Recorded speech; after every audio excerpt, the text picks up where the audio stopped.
Joining us from South Africa, Joshua Romisher holds deep expertise in finance and social entrepreneurship. As a serial entrepreneur, so Josh, let me get this right. He started a boutique, hi Josh.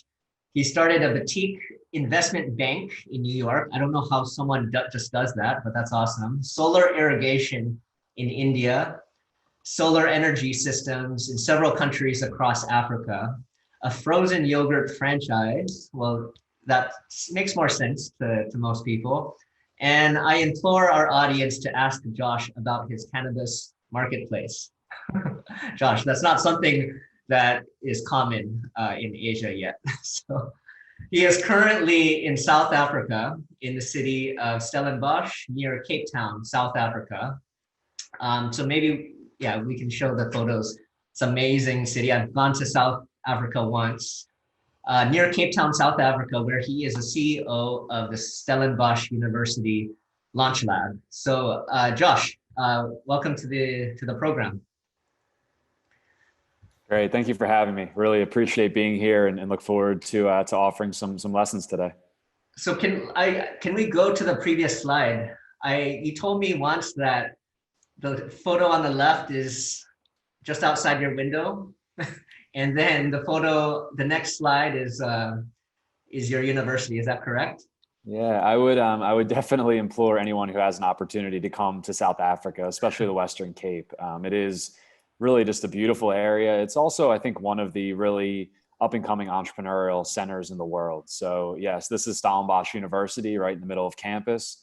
The mountain you saw on the last slide is right behind campus. And then Cape Town is about 45 minutes west of us. So it's really a wonderful place to live, to work, and to try to build businesses. Nice, very beautiful. So before we get into the question, as everyone knows, we are now facing the worst economic downturn since the Great Depression. But what this actually might mean is that whether you are a manager or an entrepreneur, it could possibly be the best opportunity to make progress in your business.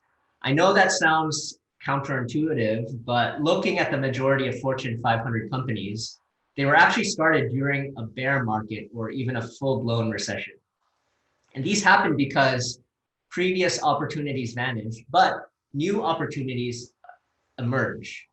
And so what appears is a strange new world in which customer psychology, preferences, and problems change. And this might be what we call the new normal. Joshua, how are you defining the new normal? And what are the most important lessons that managers need to know in this particular time of recession? Joshua, the floor is yours. Great. Thank you so much, John. I really want to thank everyone for having me today. Let me just see if I can get to my screen here. Okay, thank you. And yeah, again, thank you everyone for coming in today. I'm glad to hear that we have some entrepreneurs on the line today as well. I do want to step back and say, well, what is the new normal? We're hearing this word said a lot, but what does that mean, and what images does that conjure up? What feelings does that bring for people? And for me personally, there's both, I think, somewhat negative. It's ambiguous, it's volatile, it's frightening, and it's very disruptive to our lives. I do have a 1-year-old here, so I'm going to prep everyone that if my son runs in and starts screaming, that you'll hear some disruption, but it's also kind of fun. But there's also positive aspects of this. It's adrenaline filled, it's exciting, it's opportunistic, it's disruptive again. And I'm going to ask you, I mean, you hear these adjectives. Does this remind you of anything else? Does this sound familiar? And frankly, it sounds a lot like being an entrepreneur. You hear a lot about disruption, you hear about ambiguity, you hear about opportunity, you hear about volatility. And if you think about the great entrepreneurs of our time, whether it is fictional or nonfiction, but the Steve Jobs, the Elon Musk, the Mark Zuckerbergs, they all took a risk. They all did something that other people said was crazy. And so I do want to come back to the title of our discussion today, which is to control our fate, we must innovate. And I actually think that first line there is incredibly important. It is about controlling your fate. We're living in volatile, uncertain times. What can we do to take back some control? And what I love about being an entrepreneur is that I control my fate. And we'll talk about this a little bit in terms of how we assess risk. But if I build a great company, then I can do well. If I see market opportunity, then I can take advantage of that. And it is taking back some aspect of your fate by being an entrepreneur, by innovating, and by thinking differently. So what I'm going to go through here are a couple of techniques that I use to think about how to control your fate, how to think about being an entrepreneur. I also want to say, as you saw from the screen to start, I started as a banker. I worked at an investment bank at Credit Suisse for 11 years. So I did come from a big corporate, and I've always had an entrepreneurial zeal, but I did come from a corporate background. But there was actually a moment in my corporate time where I said, hey, I actually don't think I'm controlling my fate anymore. So I'll get into these details a bit, but the opportunity presented to be an entrepreneur and to really make the most of my skills and my ability. And I took that because I feel like that is controlling your fate.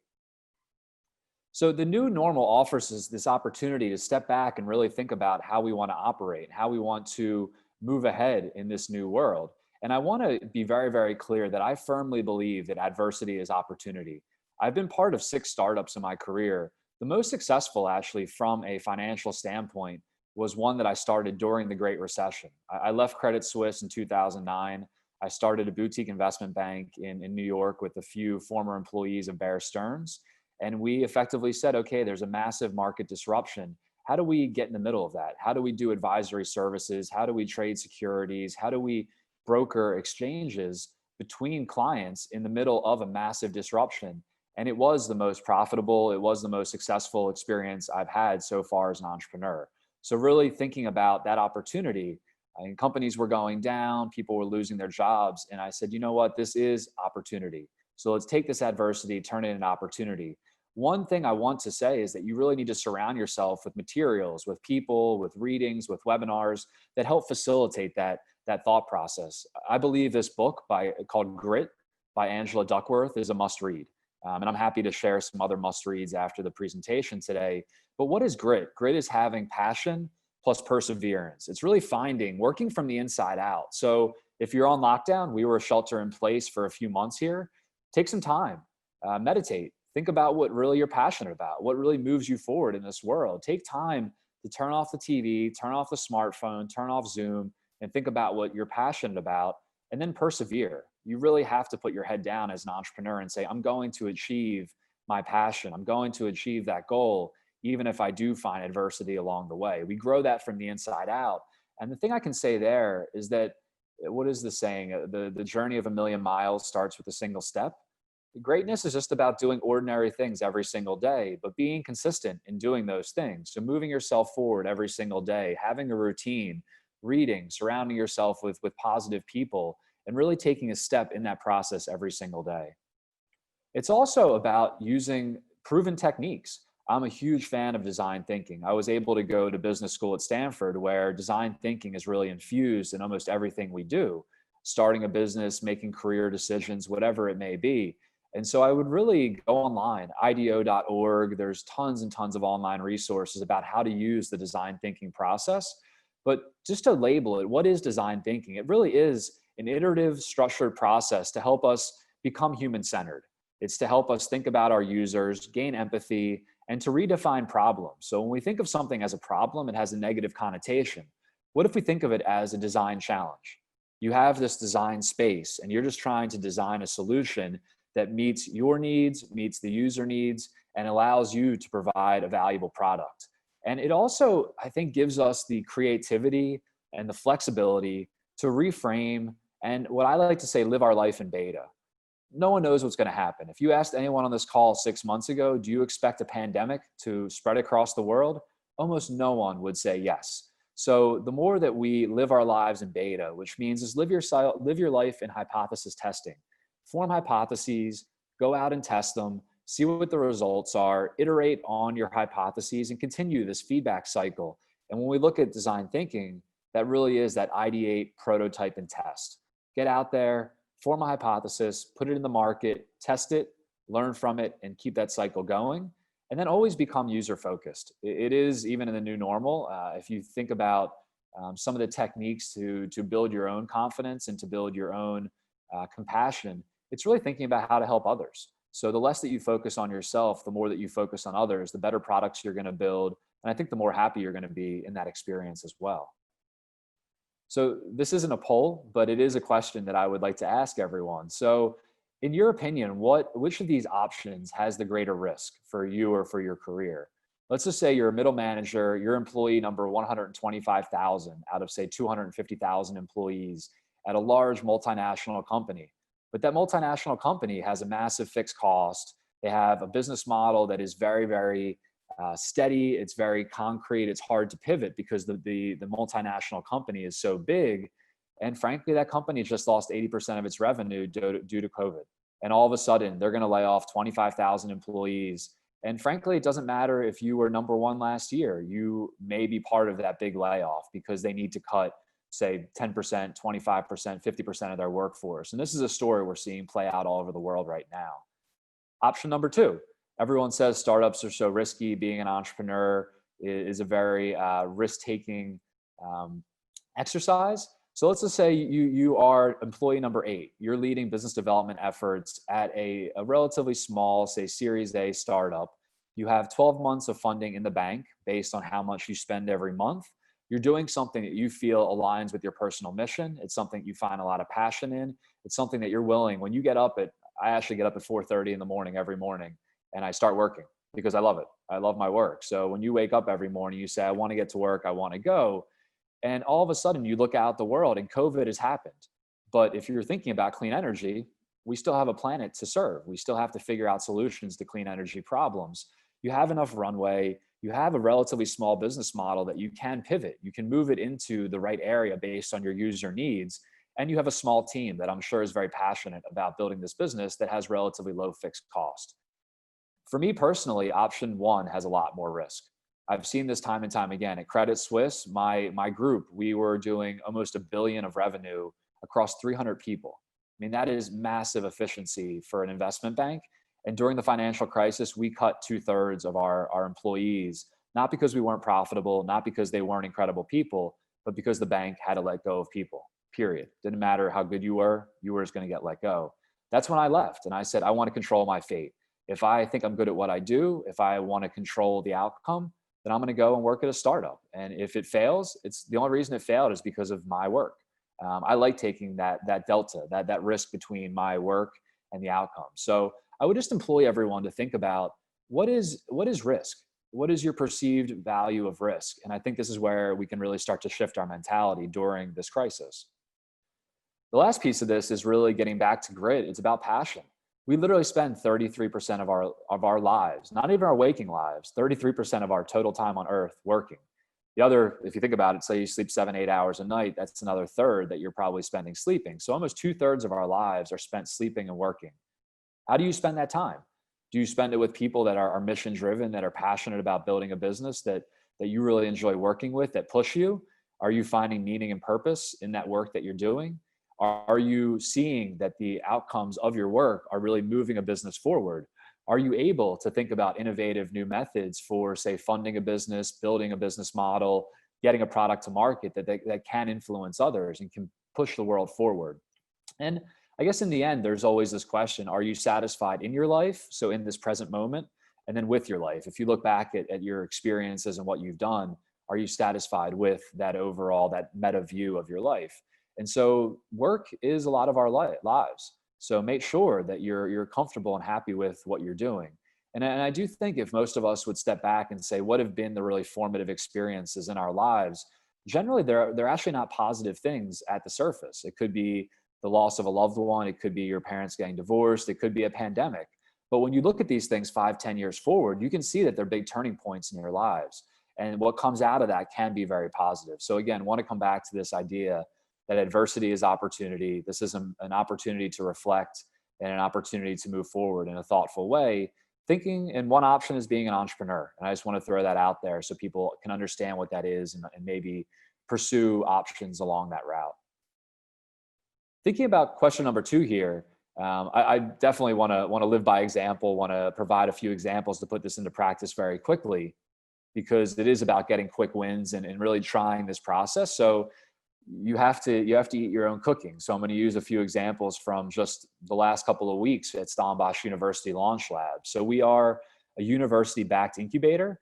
Stellenbosch University is one of the top 2 or 3 universities on the African continent.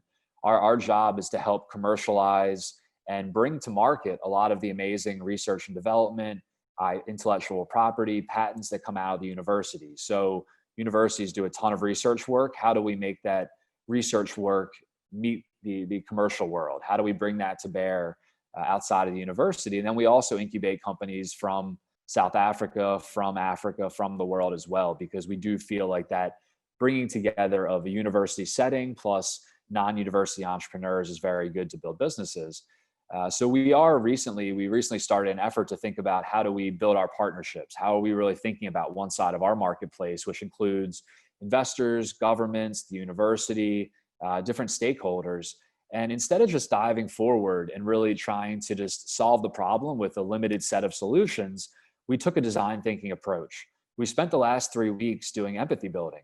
So we went out to over 75 different partners and just literally asked them questions and listened and said, hey, what are your pains? What are your gains? What are the jobs to be done? What is giving you issues at your work? What are you inspired by? And so trying to find more about what really brings them to want to work with us, we're now starting to enter this define stage. And in defining, we start to think about our point of view. So thinking about our user, starting to synthesize the information we got from empathy building. Perfect example of the possibility to hear a problem and just launch forward with a limited solution set. But what design thinking does, especially the empathy building aspect of design thinking, is ask you to slow down. It asks you to step back. It asks you to think about your user and to really take your time in terms of moving forward and doing something that's user focused. So again, I use design thinking across my life. We didn't end up in South Africa, my wife, my son and I, by accident. We ended up here very deliberately. We were trying to find a wonderful place to live, a wonderful place to raise our family, and a very entrepreneurial ecosystem. We used design thinking to help us figure out that solution. We looked all over the world, and in the end, this was a place that met all our criteria. But we used this process to help us find that positive solution.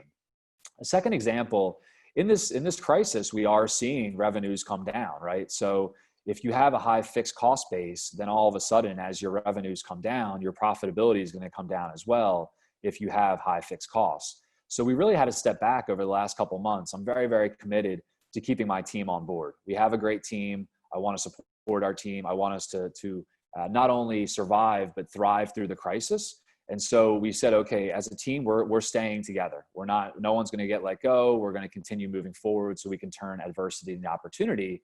But right now, our fixed cost structure is probably a little bit too high. I'm not sure if we can survive given our cost structure at the moment. So it really required us to step back and think about how we transform our thoughts around human capital. And what we did was said, okay, well, why don't we think about lowering our fixed cost base and increasing our incentive base, increasing our variable costs. So as the CEO and wanting to lead by example, I cut my pay in half. I'm taking a 50% pay cut right now, and I will recoup the other 50% if we hit 2 revenue goals, if we achieve X amount of revenue for this year, or if we achieve X amount of reoccurring revenue over the next couple of years. So it incentivizes me to really align with the rest of the company, and it also brings down our cash burn. And then it also forced us to become laser focused. There's a lot of opportunities in life to start thinking about all these different things you can do, especially as an entrepreneur. You want to do all these different things. You want to sell these different products. In a crisis, you realize you have to become laser focused on getting one thing right. So we're very focused on our mission, which is to transform seemingly impossible ideas into world-shaping businesses. And we're very, very focused on the 1 or 2 or 3 things that we have to do, we have to get right in order to move that mission forward. And it really focused our efforts. And I just want to give a couple examples outside of Launchlab. I mean, Zoom, right? We're all on Zoom. It's become a verb now. Like, I'm going to Zoom you. So, I mean, this is an example of a company that 6 months ago, a year ago, was known, but was not that big. All of a sudden in the crisis, massive adversity becomes opportunity, and Zoom has done an incredible job of moving forward here. I also want to give a nod to a South African in Elon Musk, someone who as an entrepreneur has always been told he can't do it. It's not going to work. I mean, how are you going to revolutionize space? How are you going to revolutionize electric cars? I mean, 2 of the most bureaucratic government-focused industries in the world, and he's been able to do both with SpaceX and Tesla. Look at the Tesla stock price. I mean, I think it's one of the best performers this year. And SpaceX, I mean, no one's been on the moon, I think like, was it 10 years or something? There hasn't been a manned shuttle launch in something like 10 years, but they put together a private public partnership with NASA to bring humans into space again, and I think retrieve the rocket as well. So again, moving through crisis in a very inspiring way. So I want to Josh, make sure. before you go on, I just want to ask a follow-up question. Please. I thought it was very interesting, the case on Stellenbosch. How do you figure out the one or two things that you really want to get right? And what does that mean? What does that look like for Stellenbosch Launchlab? Yeah, it's about, I think, having tools in your arsenal that you can use. So we use something called OKRs, which are objectives and key results. And so every year we put down we have 5 objectives for the year. So these don't change throughout the year. We want to be financially sustainable. We want to build the world's best incubation platform. We want to build an inspiring brand.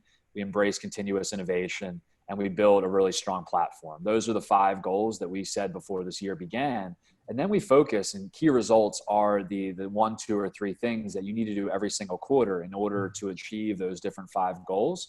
So it is a very structured way to come back and understand, how do we do 1 or 2, 3 things right in order to move those objectives forward. We have it in a spreadsheet. Everyone looks at it. We get on a call every Monday morning, and we have team leads that all own one of those different verticals. And we call them the X teams because they're cross-functional. And so it is a structured way to come back to that. But I also think it forces us, we had to look at our financials as well. And we had to say, what is our cash burn now versus what can it be? We need to stop doing some things. We need to stop maybe offering certain services, maybe spending on certain things. We had to let go of some of our fixed costs and then say, okay, if we only have this amount of money to spend. And I would say you can back into this by thinking about how many months of runway you want to have. How long can your business survive at your cash burn? We want to have at least 24 months of runway. So in order to do that, we know we can only spend this much per month. If we can only spend this much per month, then here are the things we have to do. So I actually think taking a really structured approach to this is really important. And then it helps to really give a lot of visibility and transparency to the team as well. And it is very bottoms up. The team was very much a big part of this process. Okay, Josh, before we get to the next question, I just want to remind our viewers, if you have questions that you would like to prepare for our Q&A forum later, please do feel free to put them in and upvote the ones that resonate with you. With that, Josh, go ahead with the third question. Great, thanks, John. And so question 3 is, what are some concrete takeaways that you can practice immediately within your own organizations? And I do see there's people from all over the world, all different types of organizations on this call. But there's something that everyone can do and something that you can grab onto to move forward. And I would say, I go back to grit and say it's ordinary feet plus ordinary feet plus ordinary feet that leads to greatness. So today you might just want to get up and do one thing differently and move that forward just a little bit and do it again tomorrow and see how that works. But I did take a quote here from Grit. And that quote, which describes, I think, what we really want to think about in sum, no matter what domain, no matter what continent you live on, no matter what type of business you work for, the highly successful people had a kind of ferocious determination that played out in 2 ways. First, they were unusually resilient and hardworking. Second, they knew in a very, very deep way what it was they wanted. They not only had determination, they had direction. So going back to that definition of grit, which is passion plus perseverance, in order to be passionate, you really have to be determined. You have to understand the direction that you're going. And then to persevere, you have to have that resiliency and that hard working. So I really want to pull this out and think about, okay, if we really want to move forward and turn adversity into opportunity, then here are the ways that we can focus. And it's about being resilient. It's about being hardworking. It's about having determination, but knowing where you're headed. You always have to have that North Star. So step 1 is find your direction. And I really do want to employ on people. We have a bit of free time right now, whether you're shelter in place, whether you're trying to social distance, whether you're giving yourself a bit more space. I mean, we're blessed that we have a roof over our head and we have enough food to eat. And I know there's a lot of people in the world who are going through difficult circumstances right now. And so I'm very compassionate to those circumstances. But for me personally, I actually have enjoyed this aspect of really almost constraining your design space. I'm a person who likes to do a lot of things. I like to travel. I like to be all over the place. This has forced me to slow down. So I would employ everyone now to slow down. create an inspiring environment. Surround yourself with things that are going to both jog your mind, make you think, and also inspire you to think about what's next for you and your career and your family. So there's an incredible amount of reading. There's amazing podcasts. There's webinars like this one. So, I mean, by being on this webinar today, you're already showing that you want to take that step forward.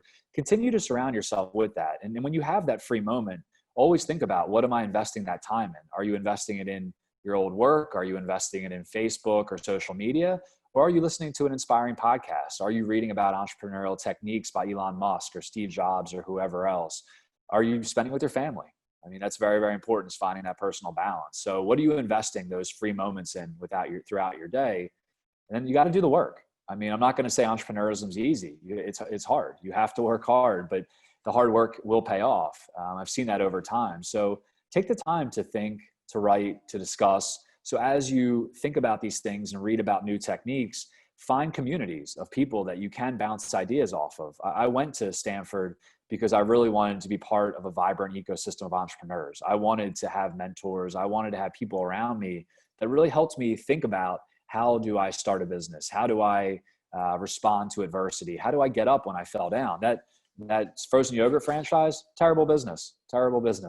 It taught me a lot. And that taught me I needed to go and find a better way to build a business. I needed to find people who would lift me up and help me move on in a constructive manner. So do the work and create an environment around you of people who want to help you move forward. That is how finding your direction works.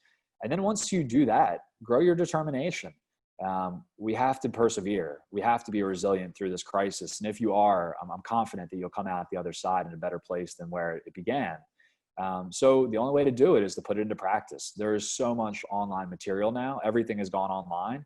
So take a course, read about design thinking. There's so many things you can do, but you only learn by doing, and you only learn by making mistakes. There's another book called Growth Mindset by Dweck that I would highly, highly recommend. It goes part and parcel, I think, with grit.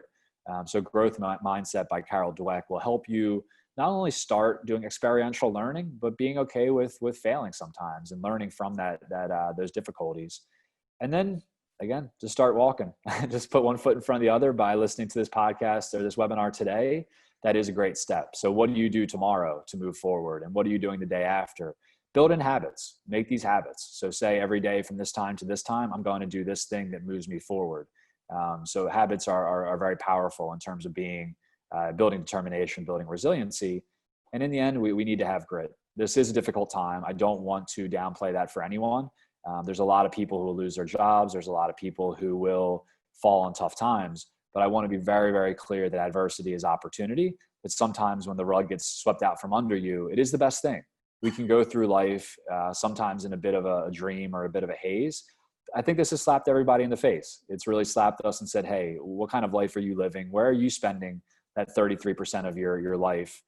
How are you spending it? And is it something that really you find purpose and meaning in? So in the end, you really want to act like an entrepreneur. You want to have that grit. You want to have that resiliency. You want to turn adversity into opportunity. So I really want to thank everybody for listening in. And I will offer some podcasts, some webinars, and some books to read afterwards if you do want to take up those resources.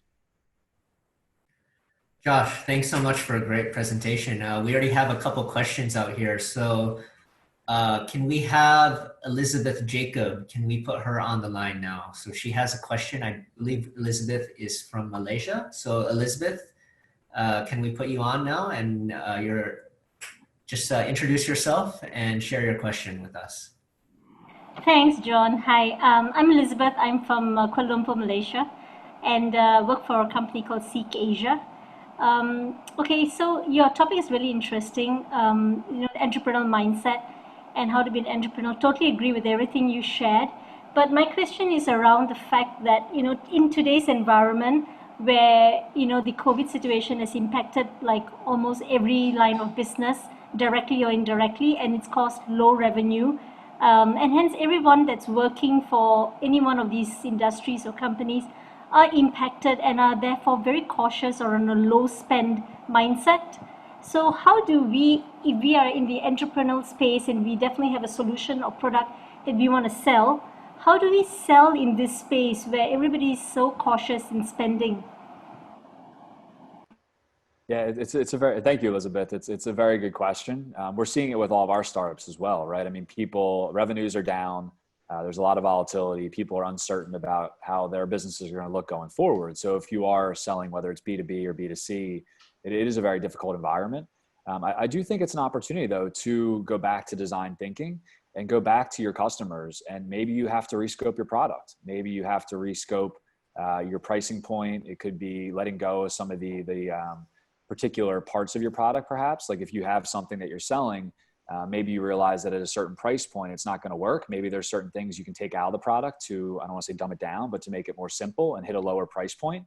So I would go back to design thinking, and I would go back to empathy building, and I would go back to your customers. I go back to your, whether it's B2B or B2C, and ask them, like, do you need this product? Like what is the job to be done that you're looking for? What were you doing before with this product? What could you be doing in the future? What price are you willing to pay now? I'm a huge fan of putting something in someone's hands, even if it's over Zoom, and saying, what would you pay for it? Maybe 2 months ago, they were willing to pay you $5. Now they're only willing to pay you $2.50. Well, okay, cool. That's great feedback. So now you have, as an entrepreneur, you have to design a business that can meet that lower revenue. If you can build a cost structure that still allows you to be profitable at $2.50 instead of $5, then perhaps you just uncovered an entirely new market segment. So I'll use one more example from the solar home system industry that I worked in for 6 years across sub-Saharan Africa. We were bringing clean energy to very rural off-grid customers in a for-profit way, but these customers primarily were $1 to $2 a day, very volatile incomes. And so originally we brought this beautiful product and we said, hey, it's going to cost $100, and it was designed in California by these Apple engineers. What do you want? And people said, I can't afford it. So we kept asking, we kept talking to them and seeing what different business models could work. And it took a couple of years, but we finally figured out they could only pay $5 down, and they had to pay a little bit every day. And they didn't need all the bells and whistles. They didn't need the big battery. They didn't need 3 lights. They only could afford 1. And over time, we designed a product that met their needs. And so we hit their price point. We hit exactly the specifications they needed. And we ended up selling over 500,000 systems across 10 countries. So I think it is going back and talking to your users and determining if you can build a business around that. There might be a hard moment where you decide you can't, and that's also an outcome. I mean, that's also an outcome that you have to run down and pursue and make it a data-driven decision. So hopefully that's helpful, but I really would go back to design thinking, go back to empathy building, and talk to your customers and try to redefine what sales looks like for your organization. We have our next question from Victoria Herrera. Can we put her on the line? So Victoria, just introduce yourself and share your question to Josh. Hi, Josh. I'm from Colombia, but I'm currently living in Taiwan. My question is related. Do you hear me? Yes, we can hear you. Great. Okay, so my question is related to, you say live life in beta. So go out there and build hypotheses about where things are going. So I would like to know from your perspective and seeing all these entrepreneurs and, what is actually the new normal? So where are we going with this situation? How do you see like the world, addressing all these kind of things? And I don't know, for example, you had experience working for the financial industry. So how do you see that also? So what's the hypothesis that you have built for this situation that we're currently living in? Thank you. Yeah. Thank you, Victoria. It's a very interesting question, one that we've thought a lot about. So at Stellenbosch University Launchlab, we're focused on 5 verticals. Those are engineering, agricultural sciences, data science, climate, and biomedical. And we're focused on those, frankly, because before COVID, they were very important for the world. They were very, very important for Africa. We feel like we have a competitive advantage there. And frankly, there are things that we can be additive in. So something like, for instance, agricultural sciences. We have the only dedicated agricultural sciences department in all of South Africa. South Africa is one of the better, probably the best resource country across Africa. So all of a sudden we have, I feel like, a very strong foundation in order to build incredible ag-focused companies that can serve all across Africa and the world. I think one of my hypotheses is, unless the world's not that much, it's different. But if we look out 3, 5, 10 years, climate change is still a big thing. Feeding a growing population is still a big thing. Data science is, every company needs a data scientist. The ability to really think about data, to think about how we structure our information is incredibly important as data becomes more and more valuable. Biomedical, obviously we've seen through the crisis that we need to get in front of things like this. And then engineering is a bit of a catch-all because that does really come across a number of different sectors. So my hypothesis actually personally is that COVID will come and go. I don't see where I'm going to be potentially very additive in the COVID crisis. I'm not focused on COVID businesses. I'm not focused on COVID solutions. I think that we're going to come out on the other end and still need to figure out how to move our planet forward and how to make it a sustainable planet. So we're very focused on the things that still need to get done, and the things that we feel like are competitive advantages for our entity, where we can build hardware, we can build software and the like. From a financial perspective, I am very curious how this whole thing works out. I would highly recommend reading Ray Dalio's work. Big fan of Ray Dalio. He's very good at breaking down. Everything seems very acute when you just look at it right now.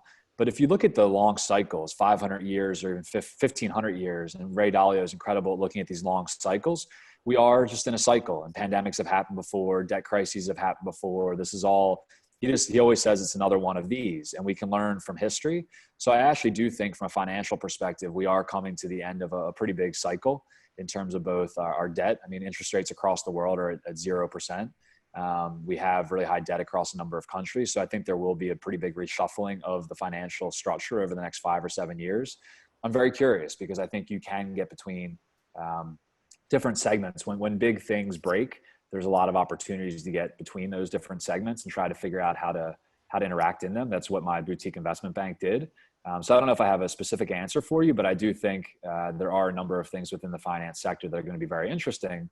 The last thing I would say is that we're seeing, especially in Africa, if governments were trying to provide public goods, that's very common in South Africa. So in South Africa, say energy, clean water, sanitation, the government here is still trying to provide those goods. I don't think that's going to work going forward. So I think at least in Africa, you're going to see a large public to private swing. There's going to be private enterprises that need to step up and take over from where the government just frankly can't fund these programs anymore. It's normally the case in countries like Kenya and Nigeria, but in South Africa, there's a big movement, almost like we saw in the UK in the 80s and in the US in the 80s and 90s, from public to private. So I think creating businesses in what were formerly public sector industries that are becoming private is also a big opportunity.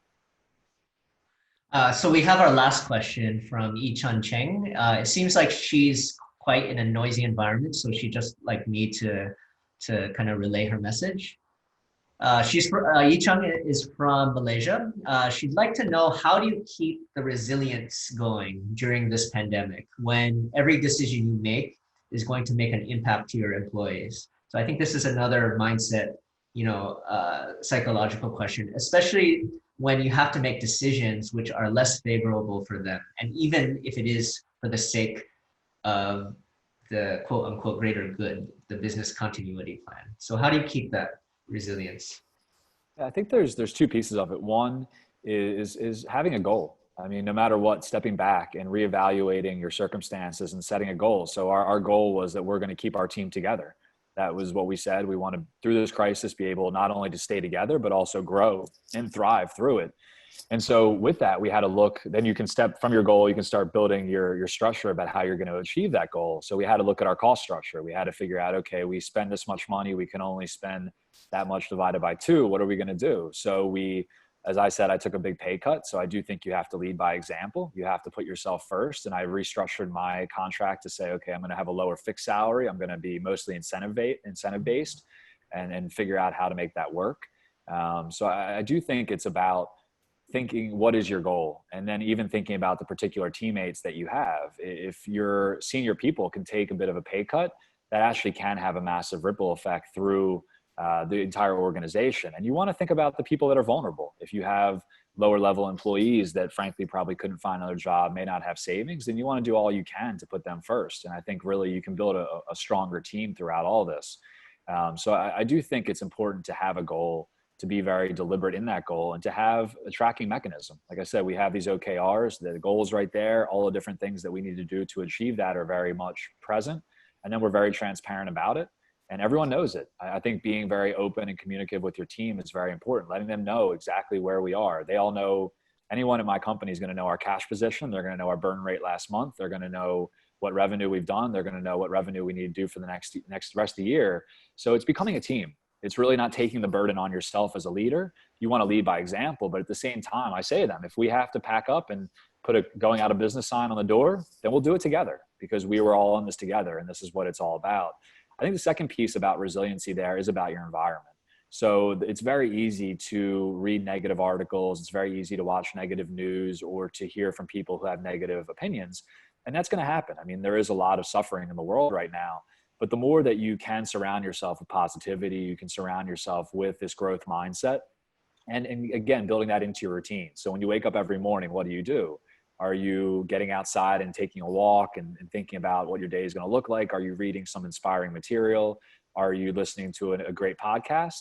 Or are you checking through Facebook and whatever social media and seeing, I don't know, riots going on in the US and people dying in Brazil and everything else? So, I mean, really think about what you surround yourself with, and then become resilient through your routines and through your actions, and force yourself to build that resiliency every day. So, I mean, I think as a closing point, it really is just ordinary feet plus ordinary feet plus ordinary feet equals greatness. But understand what those ordinary things are that you can do every single day to move forward, and then build good habits around them and surround yourself with people who help reinforce those good habits. Josh, thank you so much for sharing not only business lessons, but life lessons as well. Unfortunately, we are out of time for questions. I see that there was one last one, and apologize that we can't get to that right now. But before we end, I'd just like to put some announcements out there. So we will continue our webinar series next week with the Adaptive Edge. Learn 3 ways leadership impacts team agility with adaptive leadership trainer and consultant, Stefano Zordan. And we are pleased to announce that we are offering 2 online blended courses. The first is an introduction to our signature course, Adaptive Leadership, as well as our course on how to think like a futurist. If you'd like a preview of these topics, you can click on the links to our webinars precisely on this topic. And in case you don't know what online blended learning means, it means we have small classes with live interactive lectures and discussions using the full suite of Zoom technology. And we also have individual cases and assignments, and these are all facilitated by Harvard-trained facilitators. And if you have registered for these webinars, then you actually are offered a 10% discount on these. In case you're curious about some of our standalone video programs, you may also sign up to Cal Online, which is free for a limited period. So go to online.asialeadership.org to take advantage of our top video series on leadership and innovation. The next announcement I'd like to make is a reminder about our books, specifically the Rethinking Asia series, which can be purchased on our website. And as well, each person here has the chance to win a copy of our latest book, Rethinking Asia 6, How Leadership Can Be Taught, by just completing this 5-minute online survey. So please do this. You know, we will, if you are one of the few, if you're one of the individuals that are chosen for those who completed the survey, then we will send the book your way. I'd also like to remind you about our forum that was originally scheduled for May 2020. It has been moved to November. I know I tell you every week that we will have updates, but I promise you that something is cooking in the oven, and we will have updates on this program very soon. And lastly, if you could fill out the exit survey that will pop up, this will provide us with very valuable feedback to continue to improve our webinar programs moving forward. Please provide your ideas about how we can make our webinars awesome. Please do connect with Joshua and Launchlab to learn about some of the work that they're doing. We will be sending you some resources and slides on design thinking, maybe links to the books on grit, and also on about growth mindset as well, Carol Dweck. And also please do reach out to us at the Center for Asia Leadership on our website. You can also visit our social media platforms. You can also visit my LinkedIn and also Twitter and also Instagram if you're also curious to hear some updates of what's going on with our organization, as well as the work that we're doing here. And lastly, thank you for your time today. We hope you have a wonderful rest of your day. If you're on the other side of the world, we hope that you have a nice rest. And with that, thank you so much, and we hope to see you again next time. So Josh, thank you so much. Will we get to see Jackson this time? Maybe next time. Nap, which is good. So next time, perhaps. But thank you, everyone. Really appreciate it. All right. Thank you, Josh. Have a good day.